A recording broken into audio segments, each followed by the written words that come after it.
Hey everybody, Shoebox Legends here. Thanks for joining me for a video response today. So this one goes out to John, also known as Wade Boggs Fan on YouTube, a very dedicated super collector of the great Wade Boggs, which I can certainly appreciate. Love his channel, especially being a Red Sox fan myself.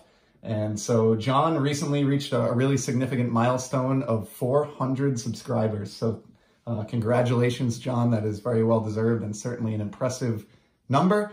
And as a lot of us do when we reach significant milestones here, he is hosting a giveaway contest. So basically up for grabs is a $40 eBay gift card, which is very generous of John. And in order to enter, you just have to subscribe to his channel, which I have done for some time as it is. And then he wants a video response with some cards that you own that don't necessarily fit into your collection or PC, strictly speaking. So this was a little bit difficult for me just because I view my collection or PC as being incredibly varied to begin with.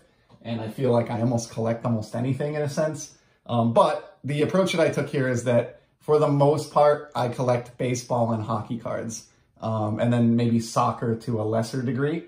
So I found some cards that I have in my collection that don't meet any of those criteria and that I think are kind of neat. And so we'll go with those for the video response. So there are 5 cards in total. The first one here, the first 2 are from the same set, but here's the first one. This is from the 1953 Topps World on Wheels release. These are oversized non-sport beauties from the early to mid 50s, like I said.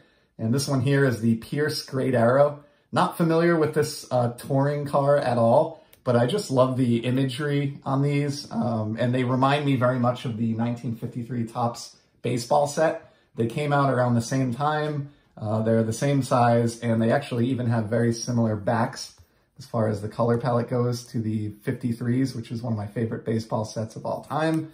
So I scooped that one up for dirt cheap on ComC just because I really like how it looks, aesthetically speaking.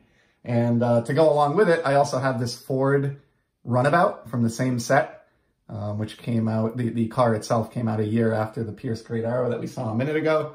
So just like the first one we looked at, you know, I think both of these were under $1 on ComC, and they're in pretty good shape, and they just look kind of neat. So have ended up holding on to those to this day, even though I don't collect automotive cards or non-sport cards for the most part. So those made sense. I do not really collect football cards, or I don't consider myself a football card collector, but I do have a handful. I would say I probably own less than 100 total football cards in my entire collection out of the tens of thousands, if not hundreds of thousands of cards that I own.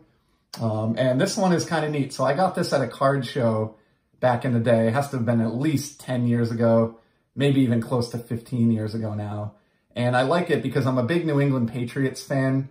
And I'm thinking maybe John can appreciate this, being a Red Sox fan and a fan of a New England team.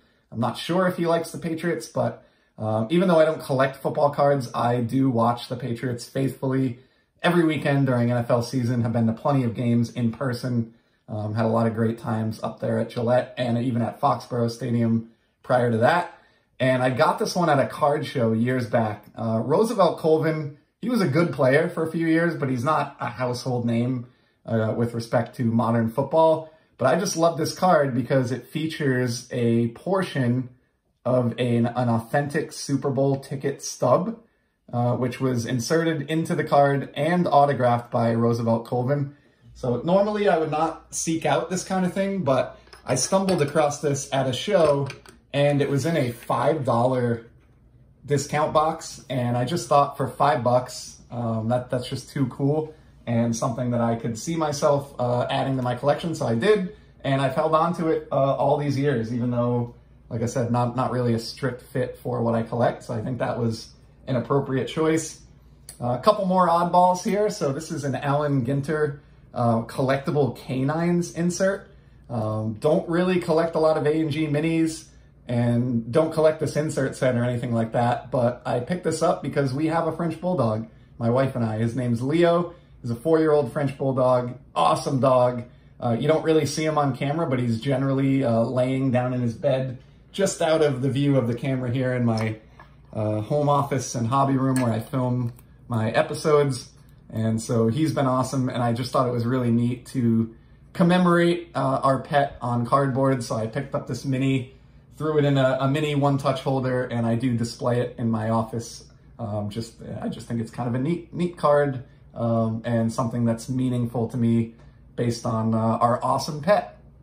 And then the final card I have is the most random one. This is the first one that came to mind when I heard about John's contest. I picked this up off ComC a few years back. It's a really interesting mini. I think it's almost 100 years old now, but if you look at the caption here, so this is this English chap here from back in the day carrying a basket around with an apron on, and the caption is, "Buy my right Yorkshire cakes, buy my muffins."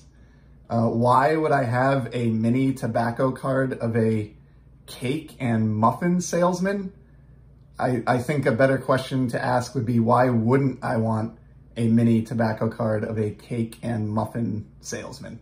This is just like one of the most random cards I've ever encountered. I think I stumbled on this in like a ComC search one night, just poking around in like the non-sports section, and I just kind of giggled to myself and thought, like, that is such a weird, obscure card that I kind of have to have it. So like $1 later, this was in my cart. I got it in my next shipment, and this has just been kicking around in my non-sport box for probably a couple of years or longer now.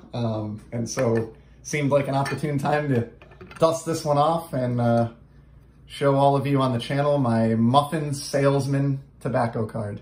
So that's about as random as it gets for me, John. I hope this was an enjoyable entry video into your contest. Congrats again on the well-deserved 400 sub mark. I've really been enjoying watching all of the other responses, and good luck to everybody who participates in the contest. I will be back soon with some more sports card content. Take care.